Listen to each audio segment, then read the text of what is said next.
Hello，大家好，歡迎返嚟我嘅 channel，我係啫喱。我呢度咧準備咗一個大概100個 gram 左右嘅青椒啦。咁青椒佢含有豐富嘅各種維他命啦，尤其是係維他命 C 嘅含量咧，比番茄係多3.5倍嘅，所以咧佢可以促進膠原蛋白嘅形成啦，降低膽固醇同埋調節荷爾蒙㗎喎。你哋今日好嗎？留言話我知，你哋平時係點樣煮青椒㗎？祝你有開心愉快嘅一日。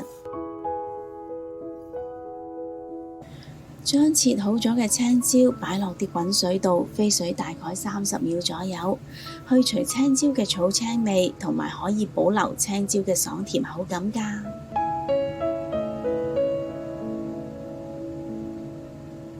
另外，我仲準備咗1罐細罐嘅罐頭菠蘿啦。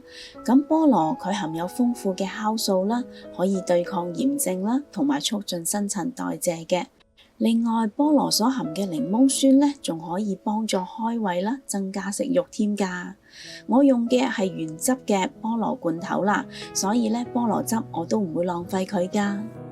若果你對我嘅食譜有任何疑問嘅話，請你將個問題寫喺下邊評論區嗰度啊！我係非常之咁樂意同大家一齊討論㗎。我會將啲菠蘿切開咗佢之後分成2份嘅，小嗰份咧我會留起佢，個餸煮好之後用嚟做裝飾嘅。至於調味方面，我會用2茶匙嘅糖啦，1茶匙嘅粟粉啦，3茶匙嘅豉油啦，2茶匙嘅蠔油，同埋小朋友最鍾意食嘅番茄醬2個湯匙嚟做返個調味嘅。同埋我會將呢一個食譜嘅所有食材用料 list 咗喺呢條片嘅最後啦。如果各位有興趣煮呢一個餸嘅話，請你將條片睇到最後就可以一目了然㗎啦。最後我會加返3個湯匙嘅罐頭菠蘿汁落嚟，咁樣個餸就會更加惹味啦。落好晒所有調味料之後，將佢攪拌均勻，跟住擺埋一邊備用先啦。我會用個中大火，將大概2個湯匙左右嘅油燒熱咗佢之後，加入大概20個 gram 左右嘅薑片落嚟爆香佢。我要用油嘅高溫激發薑片嘅香味嘅。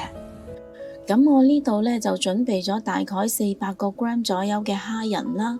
咁我用嘅蝦仁咧就已經剝好晒殼啦，清好晒蝦腸啦。咁基本上咧解凍之後就可以用得㗎啦。已經聞到好香嘅薑味啦。呢個時候咧，我會將啲蝦仁倒落嚟炒熟佢啦，大概需時3至5分鐘左右啦。哇！啲蝦仁已經炒到好香啦。咁我會將之前飛過水嘅青椒加埋落嚟炒均勻咗佢之後，就可以落埋個好好味嘅醬汁落嚟啦。個醬汁令到蝦仁同青椒都變到閃靈靈咁，好靚啦！呢個時候菠蘿粒都忍唔住要加入啦。呢個時候我會熄咗個火佢啦，繼續翻炒均勻佢啦。我想個醬汁將每一嚿嘅食材都包裹住嘅，咁樣食起上嚟先至夠滋味㗎嘛。